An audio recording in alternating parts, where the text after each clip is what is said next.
Between the years when the oceans drank Atlantis and the rise of the sons of Arius, there was an age undreamed of, when shining kingdoms lay spread across the world. Hither came Conan, the Cimmerian, sword in hand.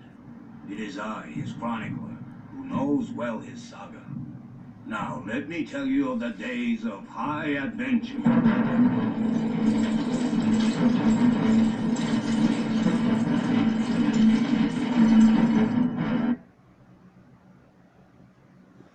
Okay, today we're going to look into the ancient Saka.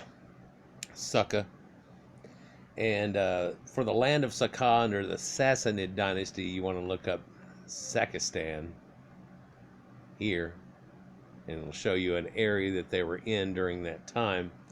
But let's just look as an overview here, and it'll reveal some things. And hey, I'll attach it to Conan. How about that?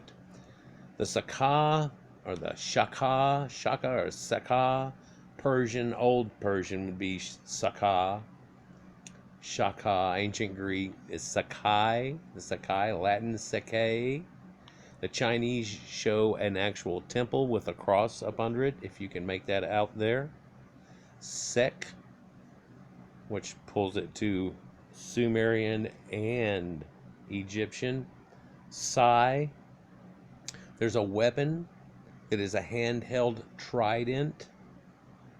Look like a dagger, but it's got three things. It's used to actually de-weaponize somebody and attack. It's got a poking weapon. It's called a sai.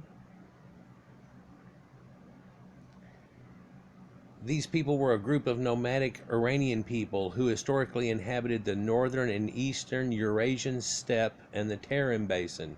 By Eurasian steppe, we basically mean everything here, right? The Tarim Basin was basically over in an area that's in China that's some 390,000 square miles, and shows Caucasoid mummies and things, and the pyramids that are all leading up through there that they have.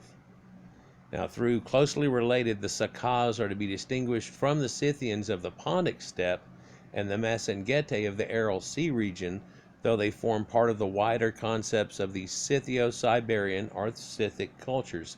In Scythe, now this goes back to a primordial idea of these people that were hunter-gatherers that developed a scythe, and this scythe is what's used, or a sickle, and it's used to farm with.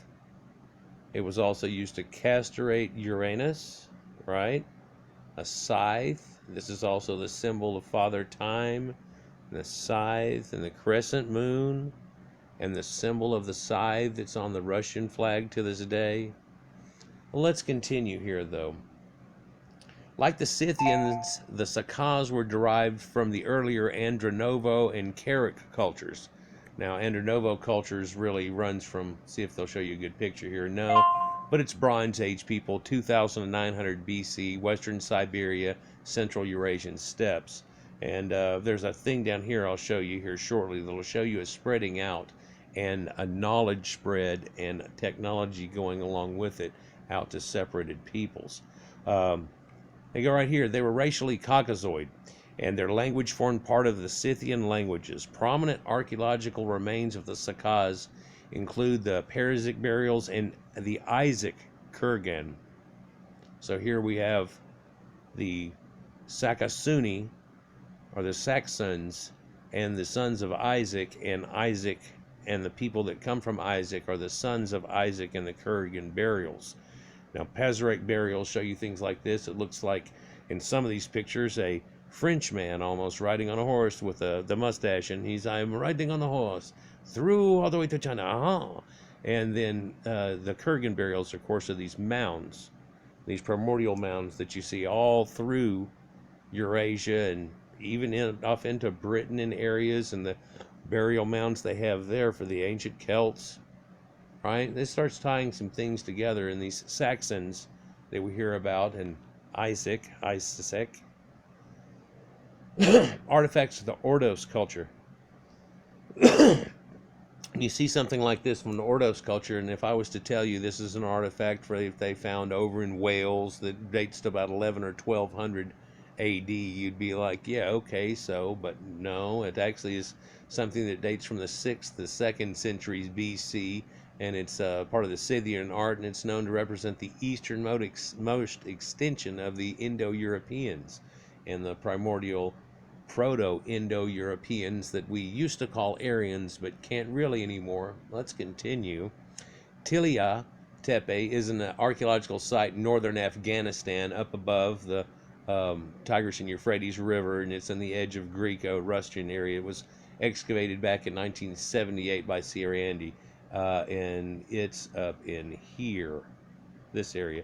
Now, of course, they found Göbekli Tepe and places like this through this exact area and the people that had come just before that, but that's a different video too.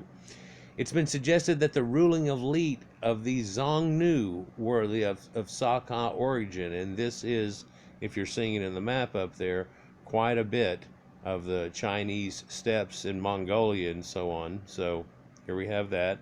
There's also something in here that leads to believe and let you know that perhaps the Great Wall of China was a barrier between these two people at a different time, built upon later, and in its origin might have been facing the other way, but I think that's a total other video too.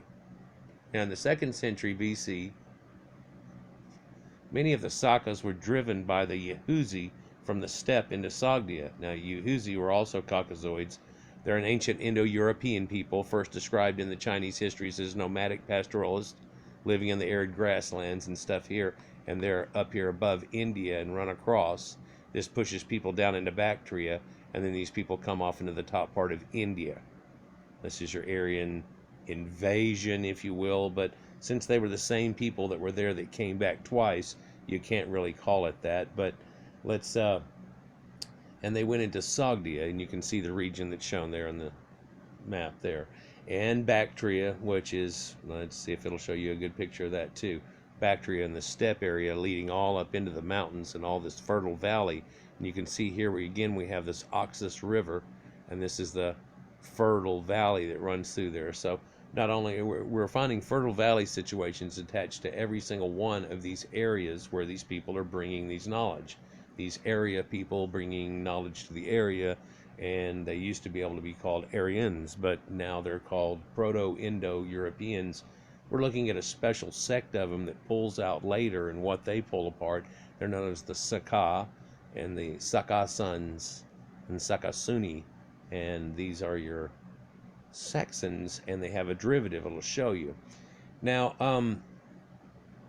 they got driven into the Indian subcontinent where they're known as the Indian Scythians or Aryans. Other Sakas invaded the Parthian Empire, right? And we look at this picture, you can see this here. The Parthian Empire is the bottom part here. This is basically where Herodotus talks about all the Aryans being the Medes, the Persians, and so on, and that they were all called this by one name at one time. In fact, he shows it bleeding into Yemen, Arabia, and even into Egypt. He's talking about all these people and Colchians and Georgians and trying to make these correlations, telling you that the Egyptians were the same people, and the fact that they had curly hair like the people around them, they're all around them, it wasn't significant. The thing that was significant about them that showed you that the people up there were the same people transplanted as Egyptians was things like the exact way they made textiles, and the fact that they did at that time practice circumcision, and a few other things that showed you their rites and rituals were similar and very much the same. But all these people here were called Aryans. Herodotus even says at one time, but as Medes came to the Medianite people, they changed their name, just as the Persians had done when Persis had come to them from Athens, I guess, because it's just as in the statement. So it shows you how things had been brought through there in an earlier time. That kind of gets shown in that bottom map that goes through some ages. But let's continue here. Eventually settling in Sistan, while others have migrated into Dian Kingdom in Yunnan, China, in the Tarim Basin, the Taklaman Desert region of North China. They settled in Khotan, Yankund, Kashgar, and other places were at various times vassals to great powers such as the Han China and Tang China. Tang, by the way, being the name for the hilt of a sword or the round pommel of a sword you might pummel somebody with, but that's something else. Modern identity of the Saka is kind of a question or debate that they show you here, but it's partially from ambiguous usage of the word by the ancient non-Saka authorities. According to Herodotus, the Persians gave the name Saka to all the Scythians. However, Pliny the Elder claims that the Persians gave the name Sakai only to the Scythian tribes nearest to them. The Scythians to the far north of Assyria were also called Saka Suni, or the Saxxons, or Saka, or Scythians' sons. So this is the Saxxons, or Saka Suni, and the origin of how they are really the same people, but from over here. You can see how this really encompasses the whole area at one time, and not just the real northern area that people think of. In fact, not too long before this, I don't know if people realize there was an ice age, and these people weren't as north as they are in these aspects either. They were farther south, encompassing this whole area, below the Tropic of Capricorn and to the equator. But that's probably for another video and a timeline situation.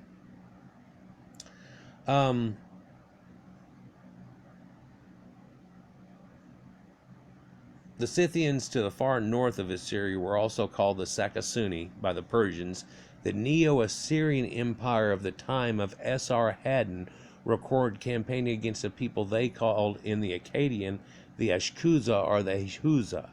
However, modern scholarly census that the Eastern Iranian language, ancestral to the Pamir languages in North India, and in the medieval Saka language of Xinjiang, was one of the Scythian languages. Right? If you can follow me there. Something neat about Esarhaddon here.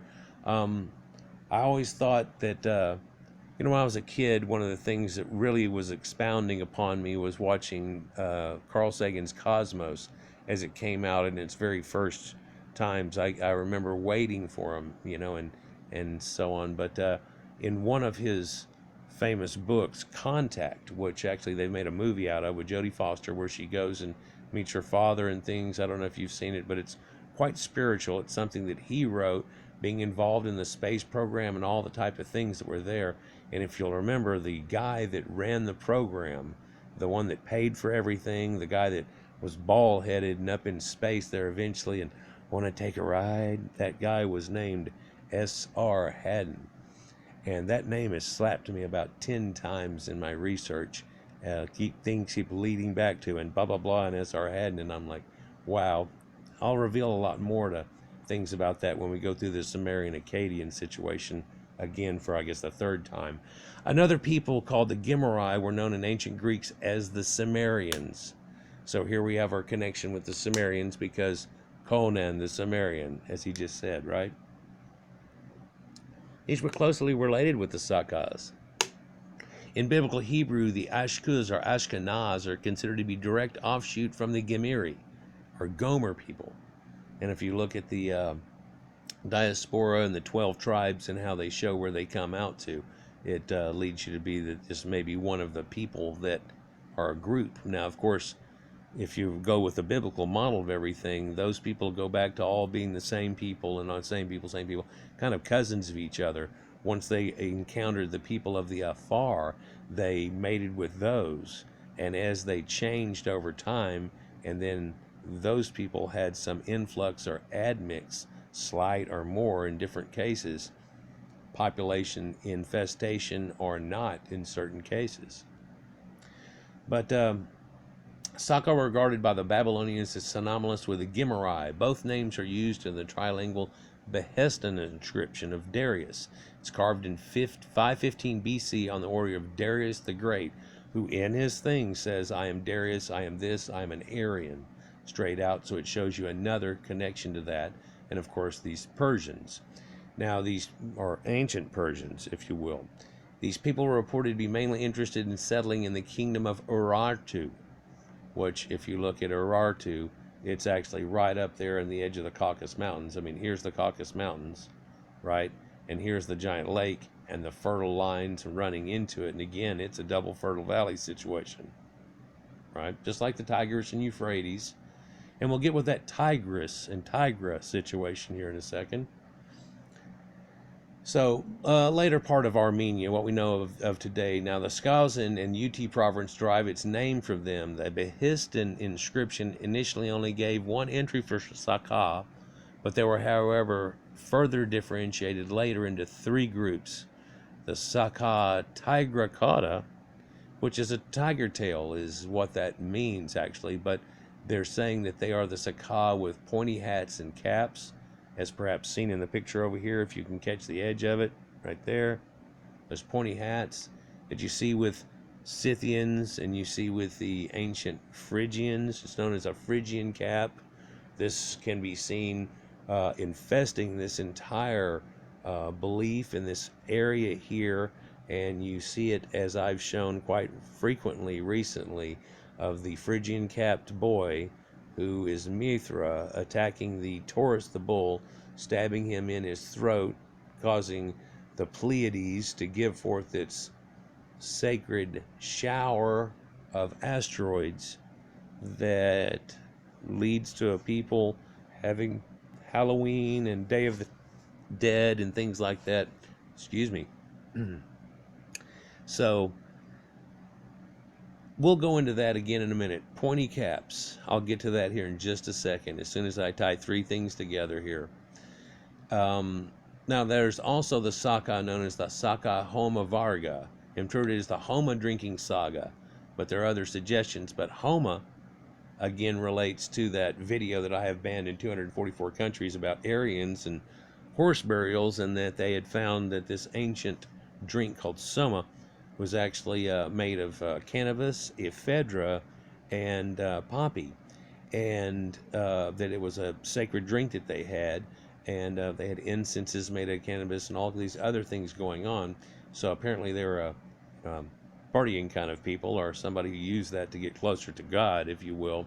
Now, Homo is a divine plant in Zoroastrianism and later Persian culture and mythology. Homo is its origins in Indo-Iranian religion and is the cognate of the Vedic Soma. So this makes the connection, right? Then they have the Saka Paradrya, and this is Saka beyond the sea. And Drya is like the younger Dryas situation, above the Dryas situation, but we won't go there actually, but if you know what I'm talking about. Now, Saka beyond the sea, a name added after Darius' campaign into western Scythia, north of the Danube, and this connects to Danites, Scandinavians, and so on, in this giant Danube river that people followed and led off into here a long time ago, after the area was no longer an ice age. But now there's also two inscriptions elsewhere which call the Saka different names. You had epitaphs back at these times. These people, some of these kings had epitaphs that were huge. There's one tablet that I found that the epitaphs for the king are twice as long as what it says he does after that, and they even repeated what he did twice. But so some of these people have these long epitaphs with them, but neither here nor there. They call them Saka Para Sugdam. Man, this thing's got to quit doing the charge set. So that's Saka beyond Sugda or Sogdia. Now, Sogdia is a region here that you can look is way up there in the Stan region, up into the edge of Mongols and in the edge of China, right? A term was used by Darius for those people who formed the limits of his empire at the opposite end to Kush, which was the Ethiopians. So again, we have these Aryan type people in Kush. Now, Kush is above Egypt right there, next to the Red Sea, not out into Sudan type area necessarily. And the whole Horn area there at one time was all Caucasians, along with all of North Africa and Egypt, of course, above the Sahara, but showing you the connection there. But there's also a Kish in the Bible, which is in Sumeria, and whenever they talk about how his sons were right there building, they talk about Akkad and Erech and those cities, and they were right there, not having been built in Ethiopia. That was later, right? But I digress.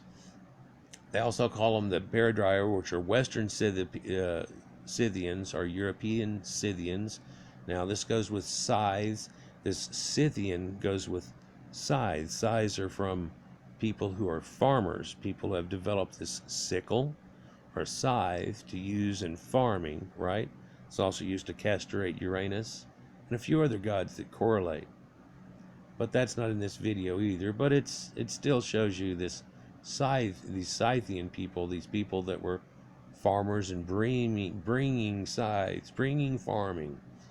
But both the Saka Takrakadia and the Hammerweger are thought to be located in Central Asia, east of the Caspian Sea, or at least at one time. But I tell you, they spread it down into northern India, and of course, that same people branch off and come off into Europe, and they end up becoming what we know of as the Saxxons. Now, Saka Hammerweger is also considered to be the same as the Amerindians, right? And so you can see the area that's encompassed here. It's huge. And the Turkic tribes at the time are way out here. Later, Turkey ends up being over here, doesn't it? Things move, people, but let's continue.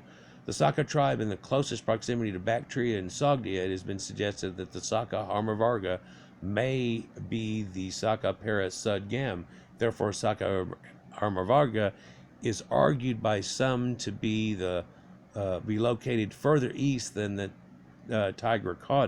Now, of course, the Tigris is over here, and the other area beyond the Euphrates, and these people east of Eden, and so on. And you keep finding these references in the Bible that the wise men came from the east and all these things, and you wonder where it came from. Well, they're in Canaan. East is actually Babylon and so on, but it also quite well may involve these people. In fact, let me show you something about this outfit that's over here.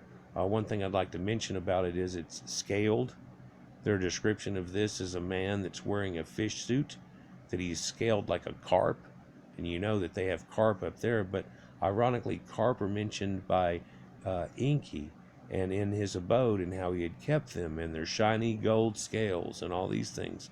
And later we see a bunch of Sumerians that are depicted with a fish on their head and these scales, which is really a armor, but it's more of a plating or scales. Now, ironically, in Dungeons and Dragons and so on, and actually back whenever they called these things, this is a fish scale or a scaled armor, and then whenever they have bigger scales than that, it's a dragon scale armor, and then they have plate armor that goes over that, which plates certain areas, right?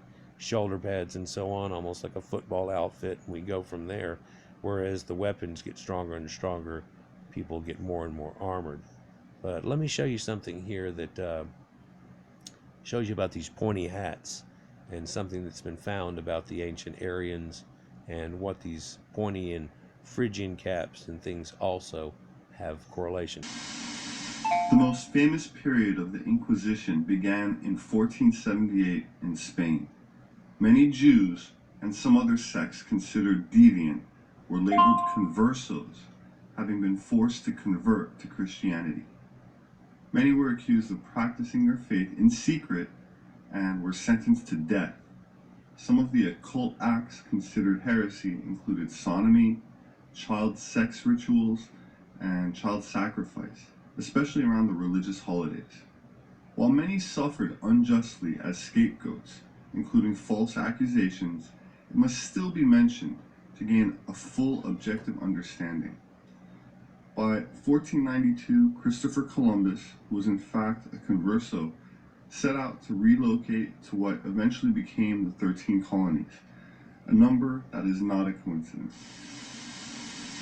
So King Solomon would send, along with King Hiram of the Phoenician Empire, fleets of ships every 3 years to Tarshish to bring back gold and silver, exotic animals, exotic fruits, and so forth. And this ancient Tarshish is none other than Sepharad. You must say, what's Sepharad? Sepharad is Spain. Even to this date, Spain is Sepharad. And from there... But tin, the Cornwall mines of tin and so on, that they had to come up through here. It's extremely famous. They know there's a lack of tin in the other area. And whenever Copper Age became bronze, it was extremely important and rode for a long time and then faded later whenever the Iron Age came in and so on. But let's continue. He'll show you something else about Spanish people. There you derive the term Sephardic or Sephardim that are the initial ancestors of Jews in Spain, that's Sepharad. Now, talking about Christopher Columbus, a lot of people don't know, but I am sharing this with you. He was a converso, meaning he too was a crypto Jew or a Jew in hiding.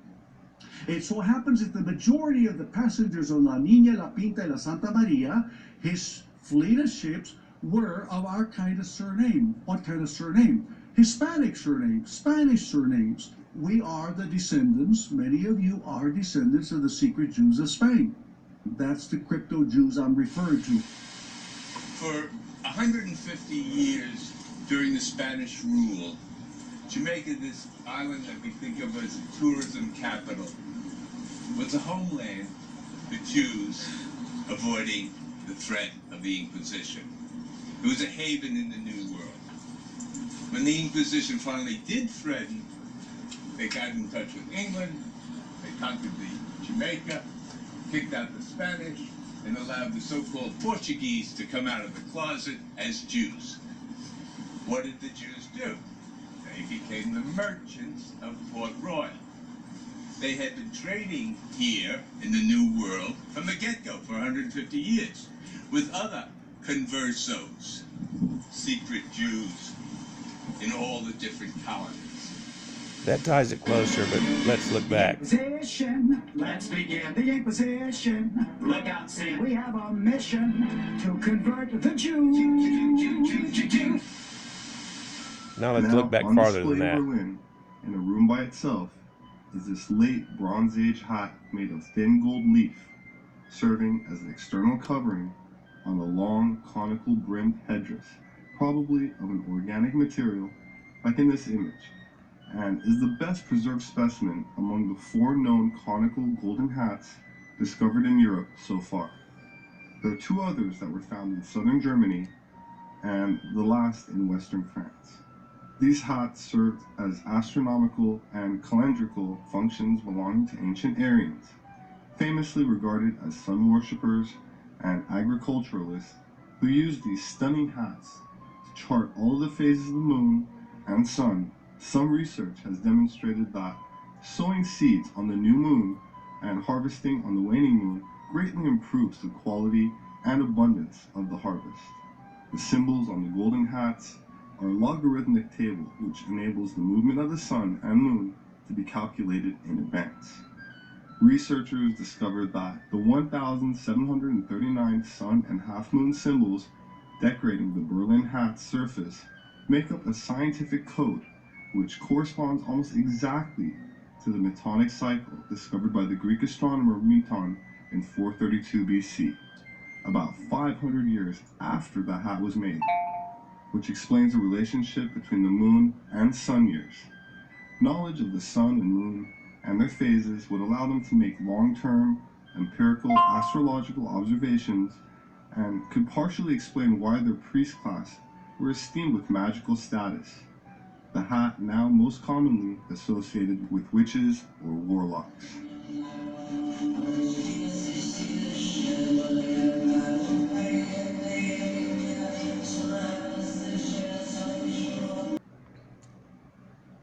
And so now perhaps we see a connection between these people, the ancient tales, ancient conical hats, and hey, cone heads are from France. Remoulac, small town in France.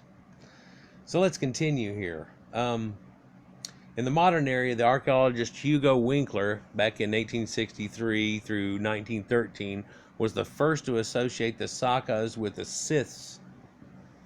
John Manuel Cook, in the Cambridge History of Iran, states that Persians gave the single name Saka to both the nomads who they encountered between the Hunger Steppe and the Caspian Sea, and equally to those north of the Danube and Black Sea against whom Darius later campaigned. And the Greeks and Assyrians called all those who were known by them the name of Sukthai or Ishkthai or Sukha, and the Suthai eventually constituted a generic name for the nomads on the northern frontiers. They were all Aryans. Persian sources often treat them as a single tribe called the Saka or Sakai, but Greek and Latin texts suggest that the Scythians were composed of many subgroups. Early scholars used the term Saka to refer to Iranian peoples who inhabited the northern and eastern Eurasian steppe and Tarim basin. Proto Indo-Europeans. You see the style of dress that's here, and this is what they've been found buried with, and males and females and so on. I could go on about how the pants are cinched up, but they're used in a way to where they can release them out, but also the pieces that are stitched onto there can be used for things, almost like a ninja, but we're not going to go there. The Sakas, a group of Iranian peoples who spoke a language belonging to the Iranian branch of the Indo-European language. René Grosset wrote that they formed a particular branch of the Scythian family, originating from nomadic Iranian people or Aryan people of the northwestern steppe in Eurasia. Like the Scythians of the Pontic steppe, with whom they are related, the Saka were racially Europeoid and trace their origin to the Andronovo culture in Kursak culture. I spoke about these burials and stuff before, and being in the Okok Plateau, which is these steppe lands next to and below mountains. Certain ones of them were sacred to certain people. Certain people after this point call upon holy mountains that are near them because of what's brought from these people or enhanced in some way from these people.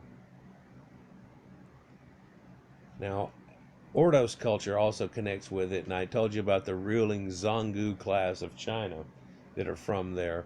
They're known in the ancient Greeks as the Scythians. They're attested in historical and archaeological records dating to around 8th century BC, and the Achaemenid and Old Persian inscriptions found at Persepolis, which is what I'll do a video on here shortly, showing you the connection and what actually went down whenever Alexander the Great came through and whenever he had his trouble through there, and perhaps what led into it. But this would be dated to the reign of Darius I. The Saka are said to have lived just beyond the borders of Sogdia.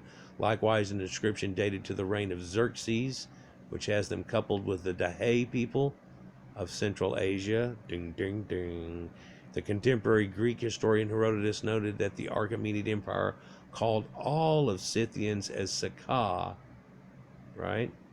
Greek historians wrote that the wars between the Saka and the Medes, as well as the wars against Cyrus the Great of the Persian Achaemenid Empire, where Saka were said to have fought alongside their men.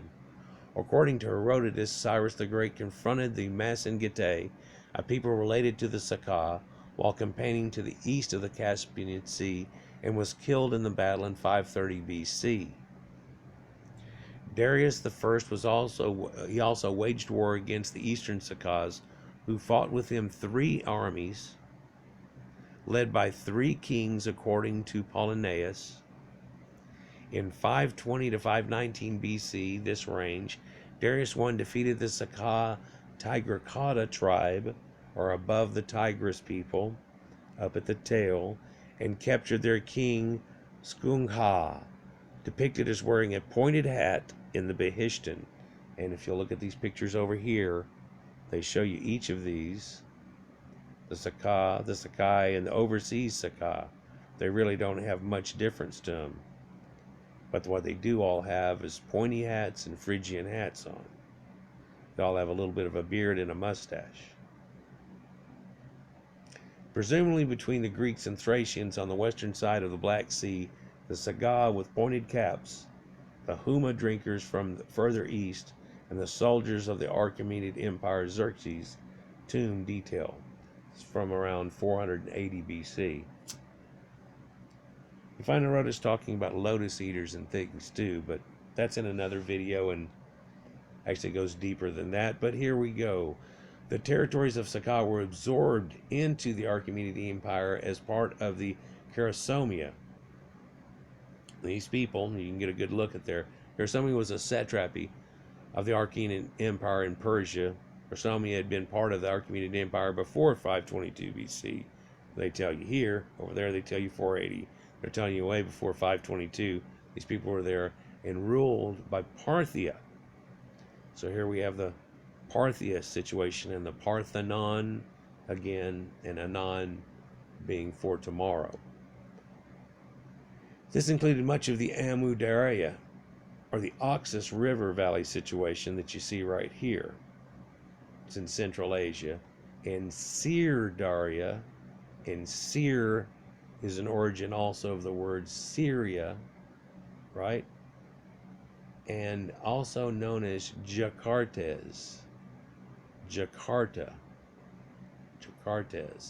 And the Saka then supplied the Achaemenid army with a large number of mounted bowmen. They were also mentioned as among those who resisted Alexander the Great's incursions into Central Asia, and that's the ones that he basically killed all off and took very few prisoners at all off of. It's like a few people back then were quite civil with it. If you tried to fight back, they'd smoke the shit out of you. But if you gave in to them, they'd ride in, do a bunch of shit, take your stuff, and cruise on and say, now you're part of their empire, and just let you continue on. A lot of people they would take from one area and transplant into a separate area, and that's where we get a lot of our confusion in history are transplanted people and ultra migratory people. History keeps wanting people to be static for thousands of years in the same spot, and we're just looking at this right here showing you that it's not at all, but at one time this whole area was covered by these people. Then now you kind of see it in that area, but there's a lot of other people, the Afar and the Amak, that you do find mixed into that area.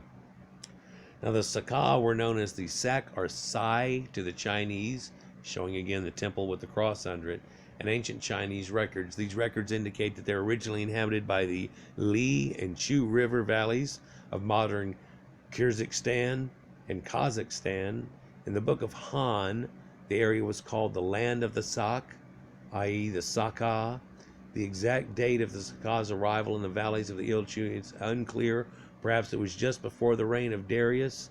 Like that's, they want to sneak it as, you can see even in the description here, they go, well, maybe they were there 5 years before that. And it's like, no, it looked like they were there for about 600 years before that, but okay. Around 30 Saka tombs are found in the valleys of the Il and Chu, Central Asia. In Kurgans, or burial mounds, also been found in the Tian Shan area, dated between 500 and 250 BC. The indications of Saka presence have also been found in the Tarim Basin region, possibly as early as the 7th century BC. At least by the late 2nd century BC, the Sakas had founded states in the Tarim Basin. And again, to show you the Tarim Basin mummies. The Saka were pushed out of the Il and Chu River by the Yahuzi, also Caucasoids, and an account of the movement of these people is given in the Sima Khan's records of the Grand Historian. The Yahuzi, who originally lived between Tagri Tag, or Tian Shan, and Dahuang of Gansu in China, were assaulted and forced to flee from the Hexi corridor of Gansu by forces of the Xiongnu ruler Modu Chanyu, right? So now we see a fighting back of people that have perhaps been helped or assisted, and this is way predating, of course, the Silk Road, but people know that it already connects to there. And I don't know if you remember my video from not too long ago, there are silk threads found in Egypt, people's hair and in people's bindings and things, and just a few of them. So it's an extreme rare thing used in special case, just like the meteorite dagger that King Tut had. And where does this all come from? And it shows you that it goes back a long time before that. Anyhow, Motochu conquered the area all the way just in 1776, or I'm sorry, 176 BC, 1776. In turn, the Huzi were responsible for attacking and pushing out the Sai or the Saka west into Sogdiana, where around 140, 130 BC, the later people crossed into Cerdaria into Bactria. The Saka also moved southwards towards the Pamirs in North India, where they settled in Kashmir, and eastwards to settle some of the oasis states of Terium, and northern India, where they settled in Kashmir. So, Kashmir. And eastwards to settle in some of those oasis states of Tarim Basin sites like the Yanqi, Karashar, and Kuka, as it's been known. The Huzi themselves, under attacks from other nomadic tribe in the Wise Sun around 132 BC, moved again from the Ilichu valleys and occupied the country of Daxia, which ends up becoming out Bactria, right? And it's a person standing next to a temple with a swayed hill below it. But Wusan show you these people that were these ancient Aryans riding with these big capes flowing off of them as they run and rode, perhaps like the opening that we saw there. Indo-European semi-nomadic steppe people mentioned in Chinese records, 2nd to 5th century BC. Actually, we just saw 8th. And the Sakas, and you can see this here, an actual cartouche showing these people. And here it's just showing some kind of, like, I don't know, German-looking pith helmet kind of situation from World War II with a pointy top onto it, I guess you'd say. But they were subjects of the Achaemenid Empire under Darius. He lists all of his people that were under him. And of course the Alans were also under them. And the Asioi had been proposed to be groups. And so it's where we get the name Asia from in some twisted linguistic standard. Grisset wrote that the migration of the Saka and Saka under pressure from the Yuchi overran Sogdiana, then Bactria. They were taking the place of the Greeks, then thrust back into the south of the Yuzi, or Yuchi. The Saka occupied the Saka country, Saxxons, whence the modern Persian Sistan. Some of the Saka, fleeing the Yuzi, attacked the Parthian Empire. So here we draw that in again. And whenever they did, they were defeated and killed by the kings of Phryges and Artabanus. These Sakas were eventually settled by the Mithridates too, which became known as Saxxons. According to Harold Walter Bailey, the territory of Drangania, now in Afghanistan and Pakistan, leading farther east in Armenia as Saxxons, is similar equivalents to Pavli Greek, Sogdian, Syriac, Arabic, and the Middle Persian tongue used in Turfan, Xinjiang, and in China. This is attested in a contemporary Kharosthi inscription found in the Mathura Lion capital, belonging to the Saka kingdom of the Indo-Scythians in North India. Roughly the same time in the Chinese record that the Saka had invaded and settled the country of Jibin, i.e. Kashmir, what we call Kashmir today, of modern-day India and Pakistan. Now, Lebedinsky and Victor Mayer speculate that some Sakas may have also migrated to the area of Yunnan in southern China